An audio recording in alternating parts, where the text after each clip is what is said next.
Assalamualaikum warahmatullahi wabarakatuh. Selamat pagi adik-adik. Bagaimana kabarnya hari ini? Ibu Yuni doakan kalian semua dalam keadaan sehat walafiat. Nah, adik-adik, hari ini kita akan belajar masih tema 3, yaitu benda di sekitarku. Lanjutan dari pembelajaran minggu lalu, yaitu subtema 1, aneka benda di sekitarku. Seperti biasa, sebelum memulai pembelajaran, ada baiknya kita berdoa sesuai dengan agama dan kepercayaan masing-masing. Bagaimana sikap berdoa yang baik? Bagus. Berdoa dimulai.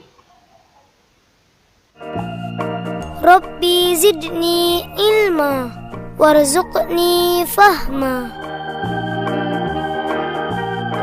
Ya Allah, tambahkanlah aku ilmu dan berikanlah aku rizki akan kepahaman.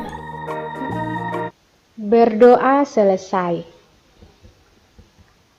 Nah, perhatikan materi yang Ibu Yuni sampaikan.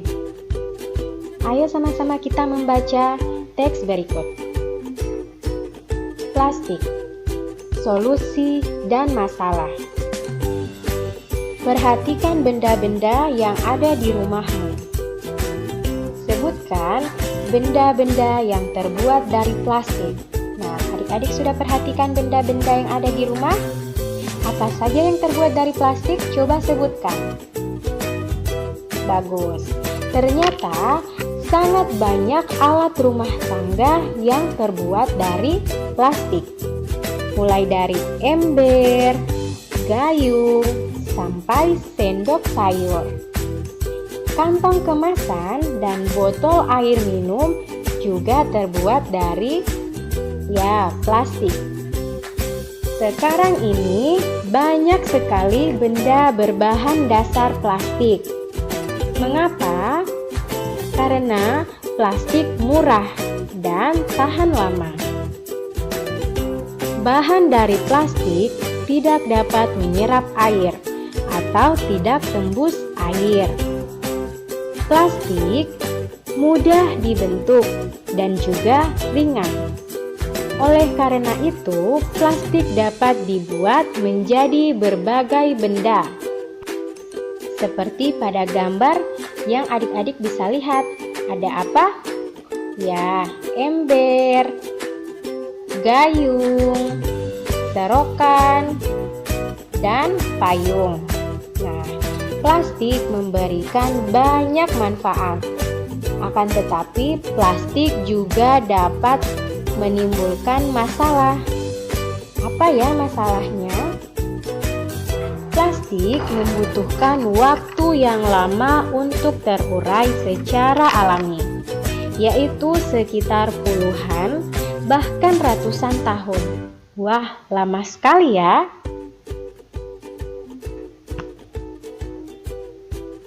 Sekarang perhatikan tabel berikut.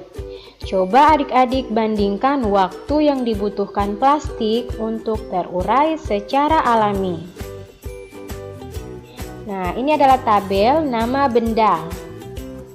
Dan yang di sebelahnya adalah waktu yang dibutuhkan benda untuk hancur atau terurai di alam.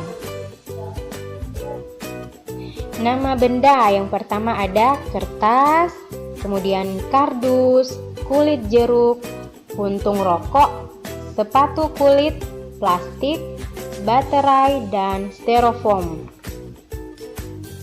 Dan waktu yang dibutuhkan untuk benda dapat hancur atau terurai secara alami di alam. Nah, adik-adik perhatikan tabelnya. Yang paling sedikit adalah benda apa? Ya, adalah kertas. Kertas membutuhkan waktu 2-5 bulan untuk terurai secara alami.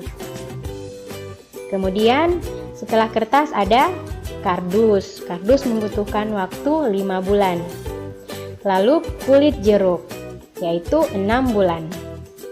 Nah, benda apakah yang paling lama terurai? Ya, ada baterai dan juga plastik. Nah, baterai membutuhkan waktu 100 tahun.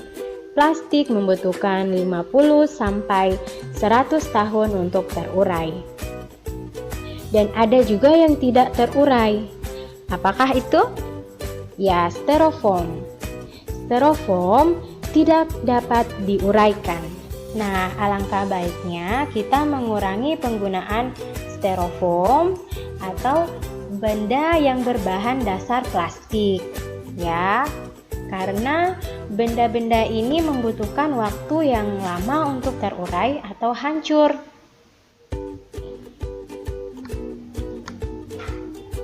Nah, adik-adik dapat membayangkan apabila adik-adik membuang kantong plastik sekarang, kantong plastik akan terurai 10 sampai 20 tahun yang akan datang. Untuk mengurangi sampah plastik, adik-adik bisa melakukan dengan 3 cara. Yang pertama, reduce, yaitu mengurangi penggunaan plastik. Yang kedua, reuse, yaitu menggunakan kembali. Dan yang ketiga, recycle, atau mendaur ulang sampah plastik. Nah, ini adalah lambang dari reduce, reuse, dan recycle. Seperti ini lambangnya ya. Seperti yang sudah Ibu sebutkan sebelumnya, reduce adalah mengurangi penggunaan plastik. Contohnya, saat adik-adik berbelanja, hendaklah membawa tas belanjaan sendiri. Nah, ini adalah gambar tas belanjaan. Yang kedua adalah reuse. Reuse adalah memanfaatkan kembali sampah plastik. Misalnya, sampah kemasan botol minuman itu bisa digunakan untuk membuat pot bunga. Seperti pada gambar. Cantik ya pot bunganya. Dan yang ketiga adalah recycle. Recycle adalah daur ulang sampah plastik. Nah, ini biasanya dilakukan di pabrik. Nah, ini adalah pabrik sampah plastik ya. Plastik tidak hanya digunakan untuk membuat perlengkapan dapur dan kantong kemasan. Plastik juga digunakan untuk membuat bola seperti bola pingpong dan bola sepak. Banyak permainan yang menggunakan bola, contohnya bola tangan. Nah, permainan bola tangan menggunakan bola plastik. Kenapa menggunakan bola plastik? Karena bola plastik ringan. Nah, lakukan pemanasan terlebih dahulu ya sebelum melakukan permainan ini. Nah, ini adalah aturan permainannya. Yang pertama, permainan dimainkan di lapangan. Yang kedua, permainan dilakukan oleh 2 kelompok. Jadi ada 2 kelompok. Yang ketiga, setiap pemain harus memasukkan bola ke gawang lawan. Dan yang keempat, bola harus dioperkan pada teman satu tim. Setiap pemain harus mengoperkan bola setelah melangkah paling banyak 5 langkah. Dan yang terakhir, kelompok yang dapat memasukkan bola sebanyak-banyak ke gawang lawan dengan cara melempar itulah pemenangnya. Nah, adik-adik telah mempelajari bahan pembentuk benda pada pembelajaran minggu kemarin. Jadi bahan pembentuk benda apa saja? Ya, ada kayu, ada plastik, ada kertas, ada logam, dan lain-lain. Nah, setiap bahan pembentuk benda mempunyai sifat yang khas. Misalnya, pada benda plastik, yaitu sifatnya tidak menyerap air. Kemudian sifatnya juga ringan dan mudah dibentuk serta tahan lama.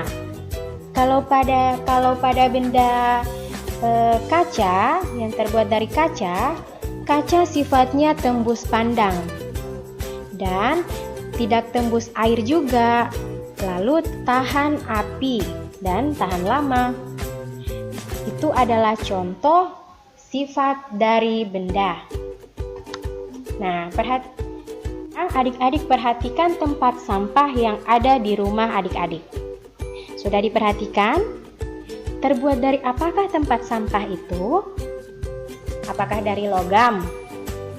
Apakah dari kayu atau dari plastik? Terbuat dari apa?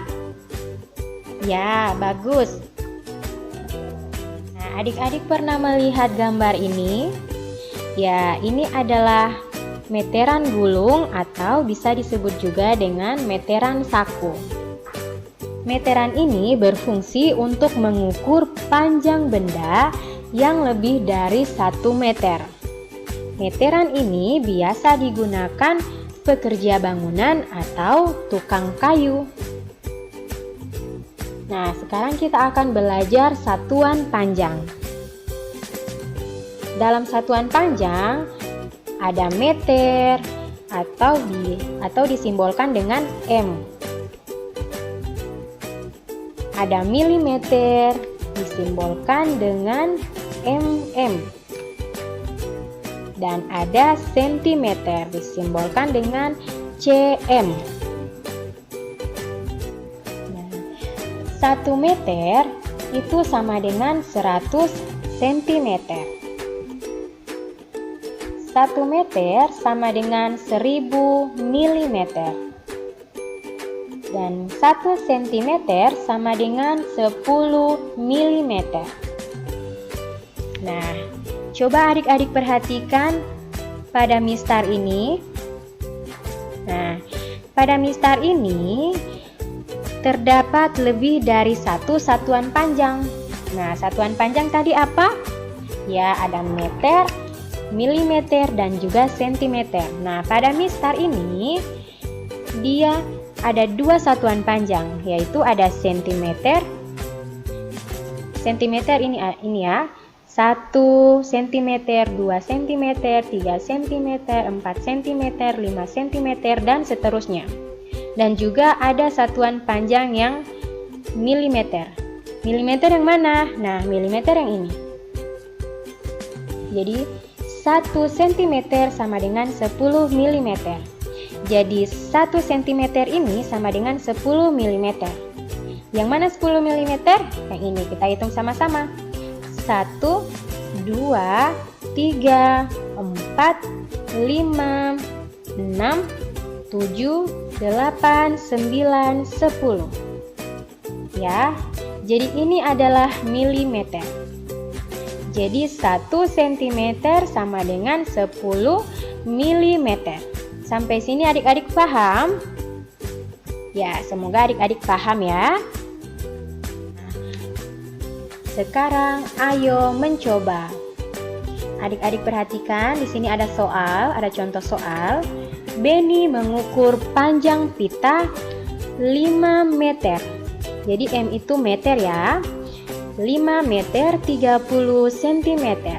Nah, berapa panjang pita dalam satuan sentimeter? Karena yang ditanyakan adalah satuan sentimeter, jadi kita salin 5 meter 30 cm ini ke dalam satuan sentimeter. Caranya seperti ini. Jadi 5 meter itu sama dengan 500 cm. Seperti yang Ibu sudah katakan sebelumnya, 1 meter sama dengan 100 cm. Jadi kalau 5 meter adalah berapa? Ya, 500 cm.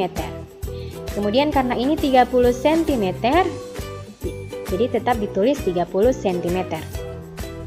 Nah, jadi sama dengan di sini 500 cm ditambah 30 cm. Sama dengan 500 ditambah 30 berapa? Ya, 530 cm. Jadi panjang pita adalah 530 cm.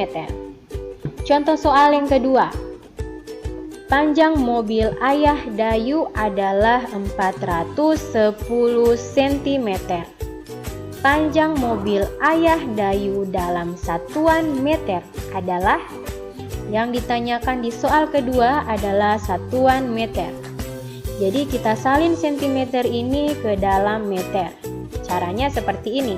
400 cm sama dengan 400 cm ditambah 10 cm.